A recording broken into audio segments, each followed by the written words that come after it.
Welcome to Chris Parkin Shooting Sports. Today we've got the full review on the Element Optics Nexus Gen 2 scope. Now this is a first focal plane scope. It's got mil-radian reticles, mil-radian turrets. You can also have it in MOA reticle and MOA turrets if you want. But it's quite unusual because it's a 4:25 magnification scope, which is a 6.25 times zoom ratio. Most scopes are sort of round numbers like 3s, 4s, 5s or 6s, even 7s, 8s sometimes. But generally they're usually sort of arbitrarily a random fixed number rather than a decimal number. We get a nice wide field of view at 4 times magnification and lots of detail at 25 times. Being first focal plane, of course, the APR 2D reticle stays in perfect proportion with the image and also the clicks on the turrets every time you change magnification. So let's look at some more of the details.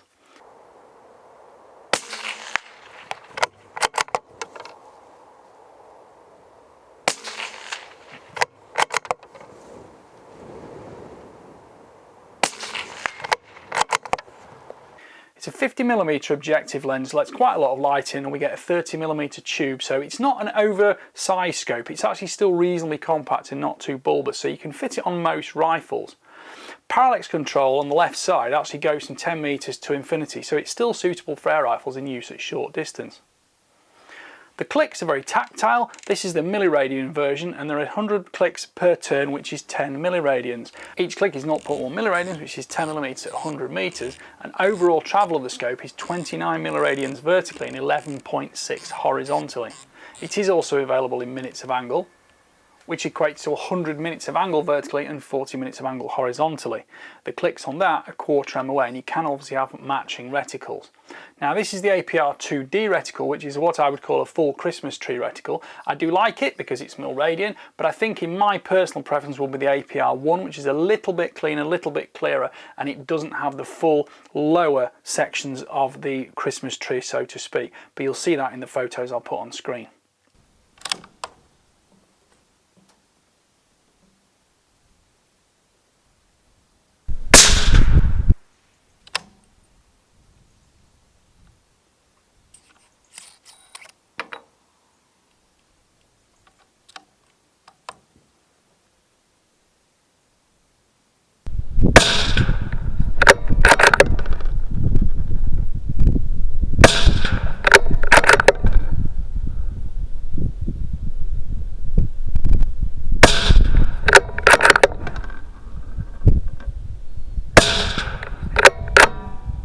Left side is parallax control, which I said is 10 meters to infinity. It's very smooth, there's no feeling or perception of any movement from the internal lens packages, and there's no backlash on it either.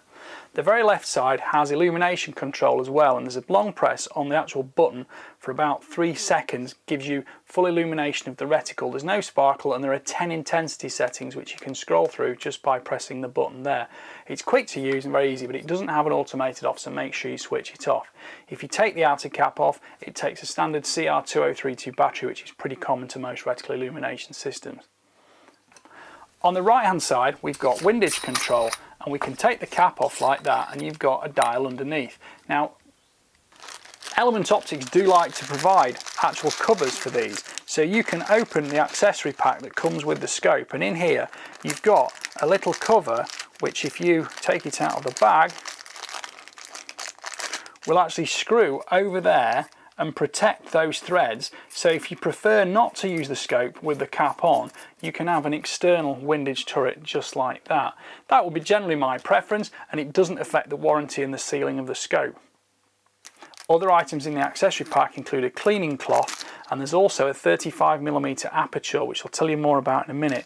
There's an Allen key, and there's also a spare screw which is left here because I've already put the throw lever in. There's a screw normally in here, take that out with the Allen key, put the throw lever in, and that makes it very fast and easy to adjust. Although the actual dial itself is heavily serrated and it's easy to grip and smooth in movement. Again, there's no perception of any internal movement, no noise, no grittiness, nothing at all. It's a very well made Element scope.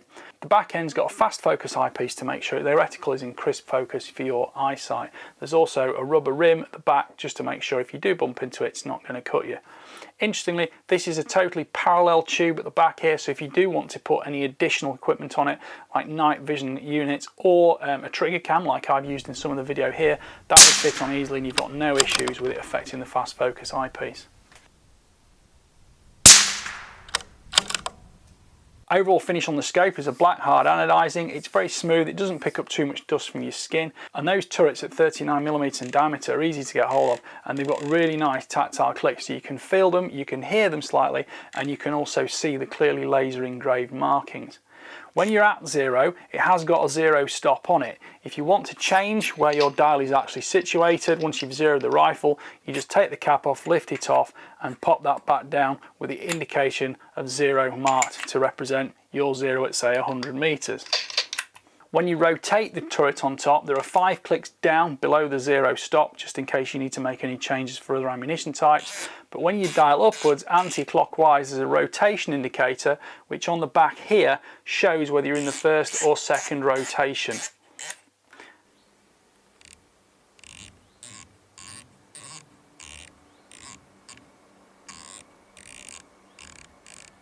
Taking that cap off allows you to reset the 0 stop if you need to do once you've actually zeroed your rifle, and the instruction book is very comprehensive and tells you how to do it.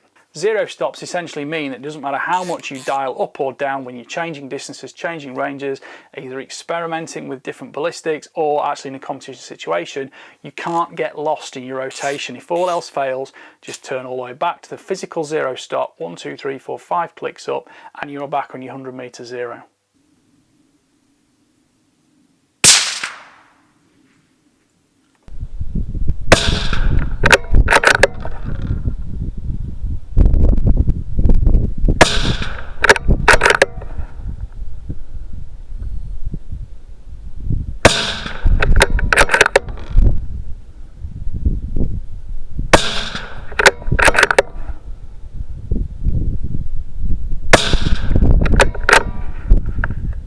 As well as the accessories you've already seen, you do get a comprehensive reticle guide. Now this is the APR 2D, which is the full Christmas tree, and I'll show you a picture on screen of the APR 1, which has got a little bit less complexity, a little bit more free space, but which is really handy if you need to be able to spot bullet impact in bad surfaces like sand or gravel or even grass. So different reticles will appeal to different people.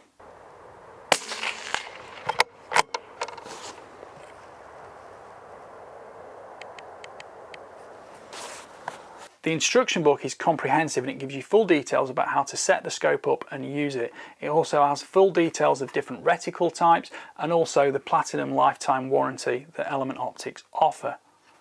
I do like a good instruction book because I think it makes things a lot easier, even for someone like me who uses a lot of scopes, but someone who's new to scopes, this gives full explanation of how to set the scope up, which is particularly important with things like 0 stops and external turrets with markings on them. There's also an 80mm sunshade if you want to use that, and the aperture ring is something that Element actually explain in detail in this book, because what they're saying is that a 56mm front end, lets more light in. A 50mm front end lets a lot of light in, especially more than a 40, for example.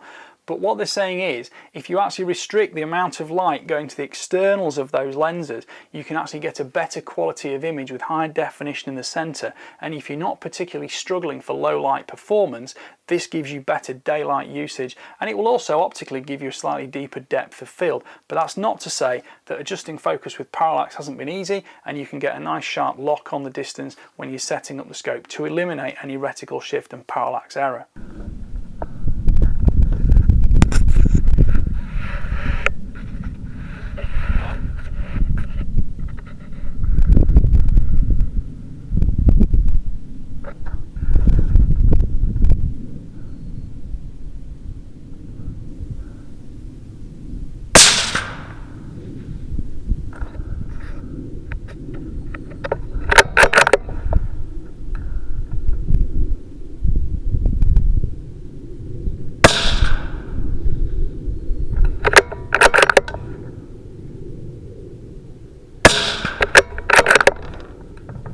Although this scope's on a rifle which is perhaps more of a target rifle than a hunting rifle, I did actually take it out rabbiting in low light at dusk, and I was quite impressed actually by how good this Element Optics scope was.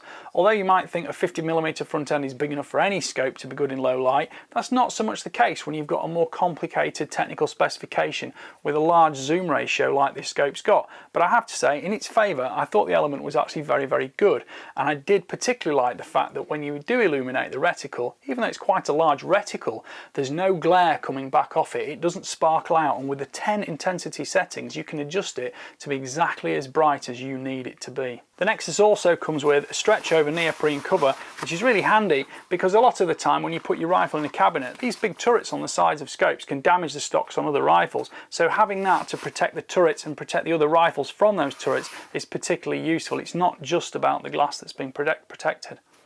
If we look at the back of the instruction book now, you can see some of the specifications. It's a 4 to 25 times magnification scope, 30mm main tube, 50mm objective lens.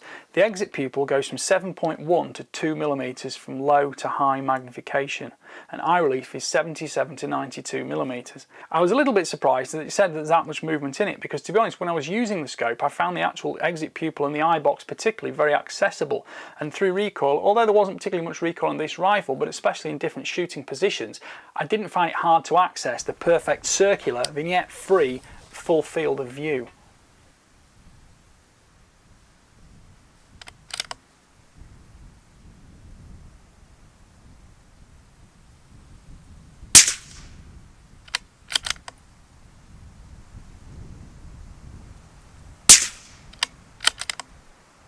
Field of view at 100 metres goes from 9.7 metres wide to 1.6 metres wide through the zoom ratio. If you want that in Imperial, it's here at 100 yards, we've got 29.2 to 4.7 feet. Click value is quarter MOA or 10th milliradian per click. Overall elevation range is 100 minutes of angle or 29 milliradians.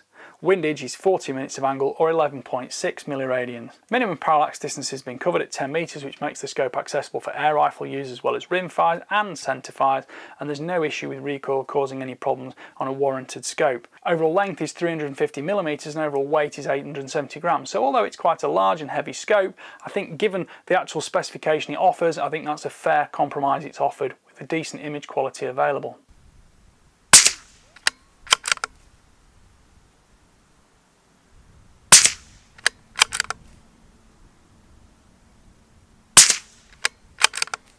Well, I hope you've enjoyed watching some of the video filmed with the trigger cam through this scope in use and some of the details about this scope on a rifle. Please like, subscribe, comment, click the notification bell and make sure you keep track of the weekly uploads.